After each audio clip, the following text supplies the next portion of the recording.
இந்த ஃபார்மாலிட்டி எங்க யூஸ் பண்றோம் நீங்க யோசிச்சு பாத்தீங்கன்னா வந்து நம்ம பாத்ரூம் டிஸ்இன்ஃபெக்டன்ட், அதே மாதிரி வந்து நாங்க ஹாஸ்பிட்டல் எல்லாம் ஃப்ளோர் கிளீனிங், நம்ம யூஸ் பண்ற அந்த டியூப் பைப் எல்லாம் வந்துட்டு கிருமிகள் தாக்குதல் இல்லாம இருக்கு அந்த ஃபார்மாலிட்டி வேணா யூஸ் பண்றோம். அந்த ஃபார்மாலிட்டியோட முன்னோர் ஃபார்ம் தான் என்னது நம்மளோட மெத்தனால். அப்ப இந்த கெமிஸ்ட்ரியே வேற இல்ல. ஓகே, அதனாலதான் வந்துட்டு பிரச்சனை வந்து ஏற்படும். ஸோ இவங்க வந்து நீங்க சொல்ற அந்த சம்பவத்துல வந்து பாத்தீங்கன்னா விஷசாரியமா ஏன் மாறுதுன்னா அவங்க யூஸ் பண்ற கெமிக்கல் பாத்தீங்கன்னா மெத்தனால். ஓகேங்களா, மெத்தில் ஆல்கஹால். இதனாலதான் பிரச்சனை வந்து ஏற்படுறதா.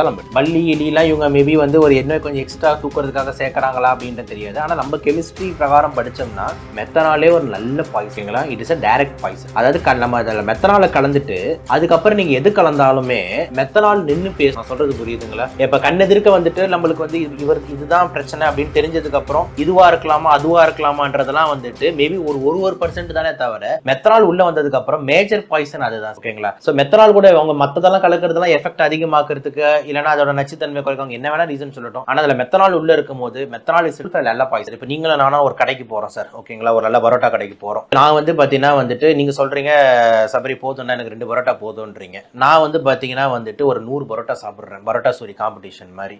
நீங்க யோசிச்சு பாருங்க மறுநாள் யாருக்கு பாதிப்பு அதிகமா இருக்கும்? அதிகமா. அவ்வளவுதான். அப்ப வந்து பாத்தீங்கன்னா ஆல்கஹாலும் டோசேஜ் இருக்கு சார். எவ்வளவு டோஸ் நீங்க குடிக்கிறீங்கன்றது ரொம்ப முக்கியம். ஒரு குடிமகன் வந்து பாத்தீங்கன்னா வந்துட்டு கொஞ்சம் கம்மியா வந்துட்டு ஒரு 20 ml 30 ml வந்து பாத்தீங்கன்னா மேக்சிமம் வந்து குடிச்சிருப்பாரு ஒரு சின்ன கிளாஸ்.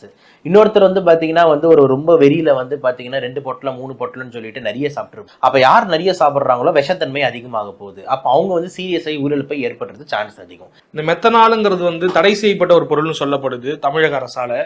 ஆனா அதையும் தாண்டி கிடைக்குதுனாக்கா அது நம்மளால இயல்புல உருவாக்க முடியுமா, இல்ல யாருக்கிட்டயாவது இருந்து பெறாங்களா? அவங்க ஈஸியா பெற முடியும் சார். ஏன்னா எக்ஸாம்பிள் வந்து பல இண்டஸ்ட்ரீஸ் வந்து இந்த ரா மெட்டீரியலா யூஸ் பண்றாங்க. இப்போ எக்ஸாம்பிள் டை இண்டஸ்ட்ரி எடுத்துக்கோங்க, லெதர் இண்டஸ்ட்ரி எடுத்துக்கோங்க, பெயிண்ட், டேனிங், இது எல்லாமே வந்து பாத்தீங்கன்னா இந்த மெத்தனால் வந்து ரா மெட்டீரியலா வந்து யூஸ் பண்ணி மிக்சிங்கு, கிளீனிங்க்கு வேற வேற பதுக்காக யூஸ் பண்றாங்க. அப்ப இந்த இண்டஸ்ட்ரீஸோட ப்ரொக்யூரிங் கிட்ட கான்டாக்ட்ஸ் இருந்ததுன்னா நம்மளுக்கு வந்து பாத்தீங்கன்னா வந்து ஈஸியா கிடைக்கிறதுக்கு வந்து வாய்ப்பு இருக்கு. ஓகேங்களா? அது மட்டும் இல்லாம வந்து பாத்தீங்கன்னா இப்போ இந்த கெமிஸ்ட்ரி லேப்ஸ் இருக்குல்ல, அவங்களே வந்து அவங்க தான் மெயினாக அதை தயாரித்து இண்டஸ்ட்ரீஸ்க்கு அனுப்பணும். ஸோ கெமிக்கல் லேப்ஸ்லேயே வந்து இண்டஸ்ட்ரீஸ் பேரில் நம்ம வாங்க முடியும். ஓகே, ஸோ இது எல்லாமே பார்த்தீங்கன்னா வந்து கிடைக்கக்கூடாத பொருள் கிடையாது, கண்டிப்பாக கிடைக்கும். அதுவும் விலையும் வந்து எத்தனாலோட இது சீப் மெத்தனால், அதனால கொஞ்சம் ஈஸியாகவே வந்து கிடைக்குது. ஆனால் என்னென்னா கான்டாக்ட்ஸ் இருக்கணும், அந்த இண்டஸ்ட்ரீஸோட கான்டாக்ட்ஸ், கெமிக்கல் லேபரட்டரிஸோட கான்டாக்ட்ஸ் இந்த மாதிரி இருக்கணும். அந்த ஊர் மக்களே வந்து இந்த கெமிஸ்ட்ரியை தயாரிக்க முடியாது.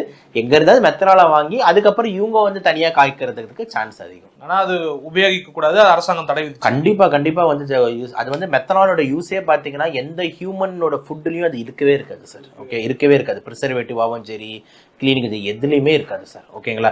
எல்லாமே அந்த மெத்தனாலோட யூசேஜ் எல்லாமே பார்த்தீங்கன்னா cleaning, disinfectant, preservative, addiction, additives இந்த மாதிரி தான் போகுமே தவிர நம்ம டே டு டே லைஃப்ல சாப்பிட்ற எந்த பொருள்லையுமே அது சம்மந்தமே இருக்காது. அதனால வந்து நம்ம அந்த ஆங்கிளில் வந்து யோசிக்க வேண்டிய அவசியமே இல்லை. கண்டிப்பாக அது தடை செய்ய பொருள் உன்ன கொண்ட பொருளே கிடையாது.